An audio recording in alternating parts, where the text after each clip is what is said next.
Welcome to Milwaukee County Parks Bumblebee Monitoring Program. If you haven't already, please see our other videos on the monitoring program and submitting data to the Wisconsin Bumblebee Brigade. This video presents a brief tutorial on identifying bumblebee species found in Milwaukee County.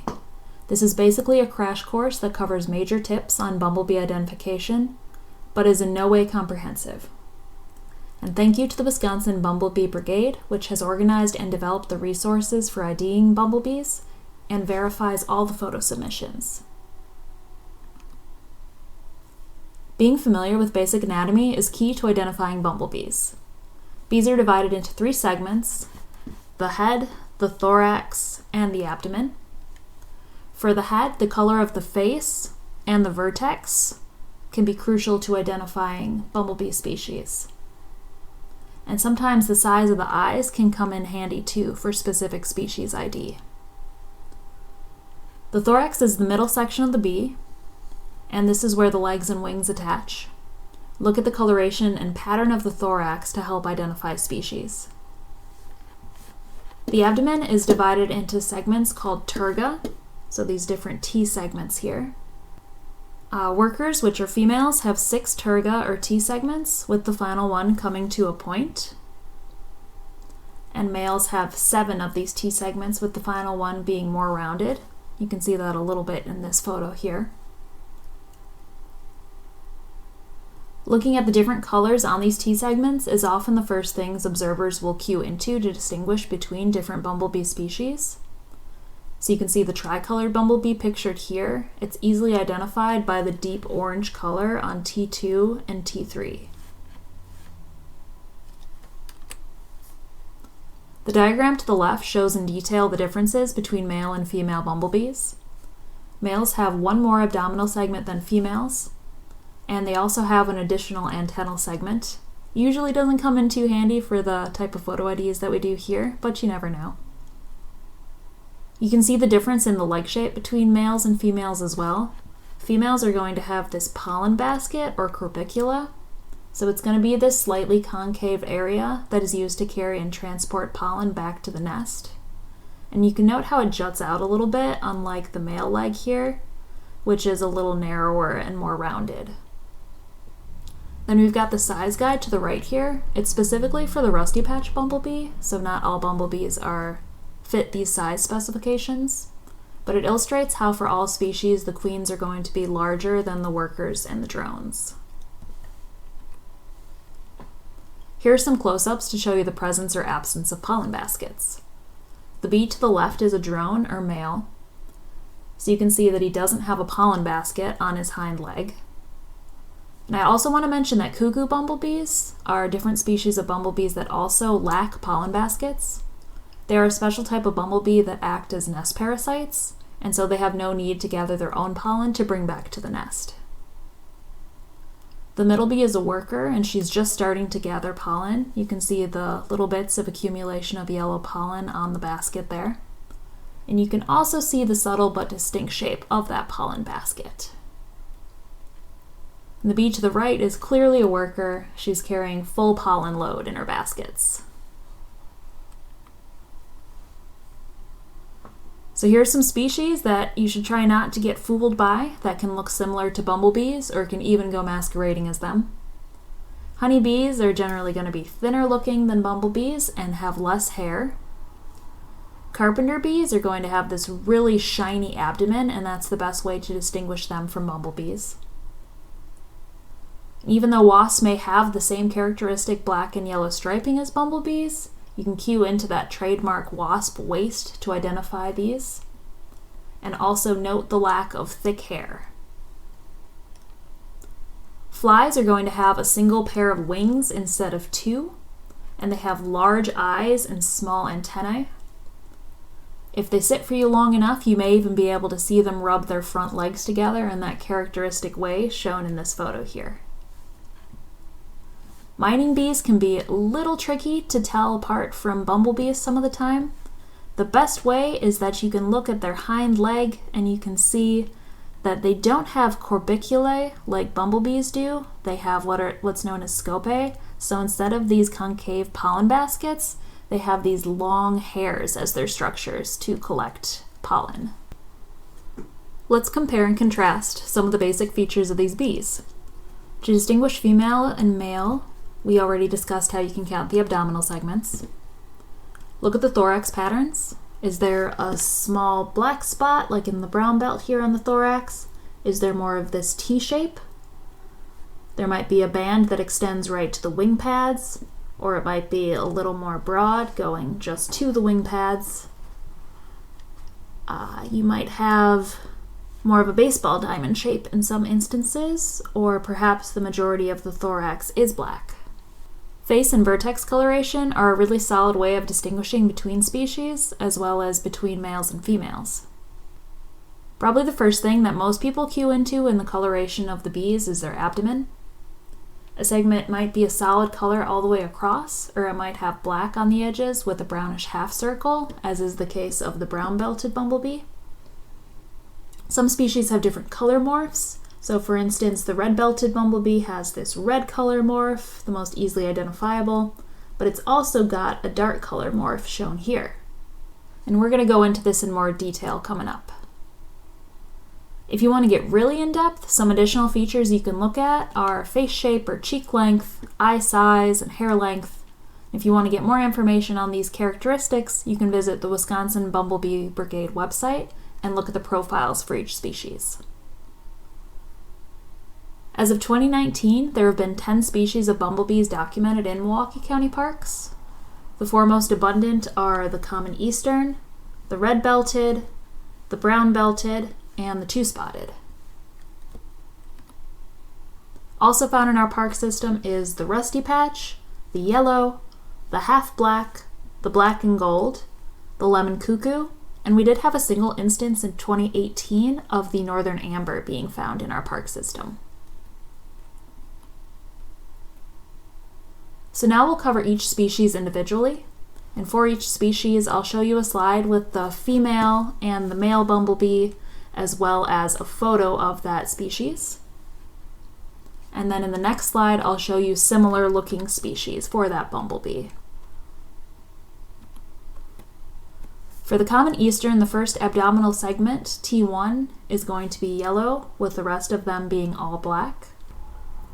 The vertex is always going to be yellow, and for females there's going to be a black face and a yellow face for males. Common easterns are pretty easy to get an accurate ID, but you do want to make sure that you get a good look at the back and sides to see that there's only yellow on the T1 segment. The two-spotted is going to have those two spots that kind of look like a W shape on T2, and sometimes they can be obscured by the wings, so you want to make sure that you get that good back shot. Then the half-black is going to have yellow on the T2 segment as well, so just making sure that you're able to distinguish the first from the second abdominal segment. Red belts can be a source of frustration for many bumblebee observers. They are highly variable in their color patterns and can be mistaken for plenty of other species. The vertex is generally yellow, and it depends whether or not they have a black or a yellow face. The thorax has a black band that extends to about where the wings attach. Sometimes it can fall a little short, and sometimes it can extend a little past. But do take note that red-belted queens can have a smaller size patch on their thorax rather than this broad spotter band. The red morph is most recognizable with the reddish-orange in the middle of the abdominal segments, yellow on the top ones, and black towards the bottom. And the dark morph has yellow on the first couple segments with black on the remainder. So these are all different examples of red-belted bumblebees, showing just how variable this species really is. Red belts have many morphs, or those visually distinct-looking varieties, so naturally it's easy to confuse them with many species. So once again, look for that broad oval band on the thorax that extends to about the wing pads. Here's the brown-belted bumblebee. They have a yellow T1 and an orange-brownish half-moon on T2, with the rest of the abdomen being black. They have a small black circle surrounded by yellow on the thorax. You can see some balding on this older female bee right here. She's got this shiny patch in the middle of the thorax, so you can see that she's worn away some of that hair there. She's a little more haggard looking. So it makes it look like the patch on the thorax is larger than it would be for maybe a fresher bee. You can see that females have a black vertex and a black face, while males have yellow vertices and yellow faces. Brown belts can be confused with two-spotteds, rusty patches, and red belts. So make sure that you get a clear view of T2 to see if you have a brown belt. And I do want to note that sometimes the brown belt can actually have that same half moon shape, but it can be yellow. Not super common, but it does happen. So in that case, to distinguish it from the two-spot, make sure that you see this distinct W shape. The rusty patch is going to have a bit different of an orange color, a little more rusty orange than the more muted brownish orange color of the brown belt. And then you're also going to see that below this rusty patch you're going to have that little bit of yellow versus the black on the sides and below for the brown belt. And then we've got this highly variable red belt, which will often but not always have a broader band on the thorax, so you'll make sure that you look at that a lot of the time. And then you'll lack that brown semicircle on T2 for the red belt.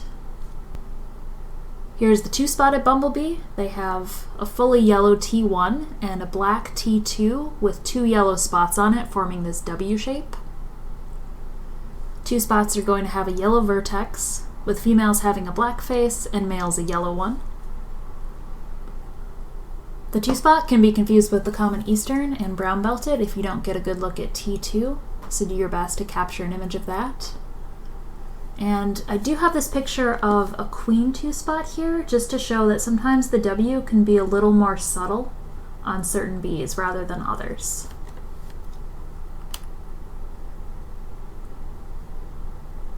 The rusty patch's first two abdominal segments are yellow with a rusty colored patch in the middle of the T2 segment.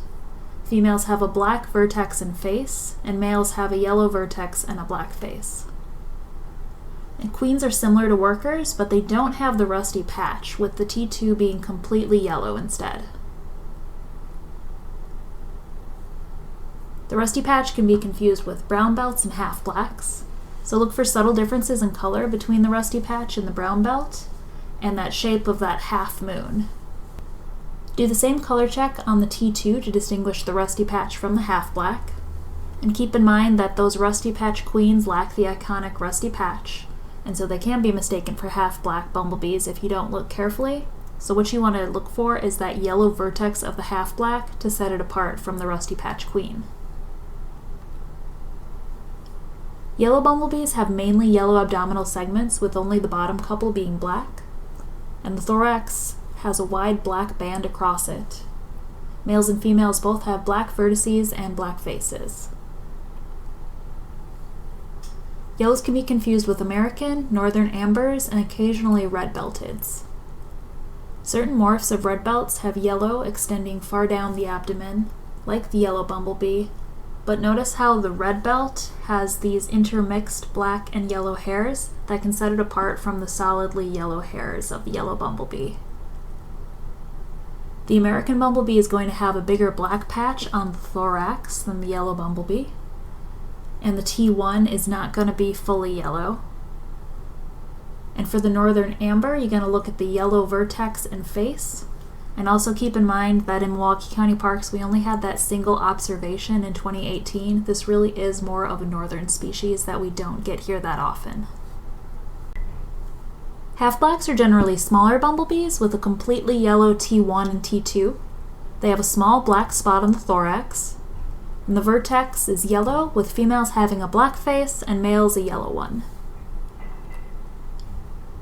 The half-black is another species that can be a little tricky to ID.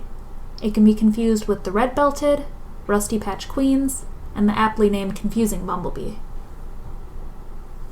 Looking at the thorax is a good place to start with this species. Half-blacks usually have a small black spot, while red belts often have a larger oval, and the confusing bumblebees will have a completely yellow thorax, or a thorax with just a small black keyhole spot in it a lot of the time.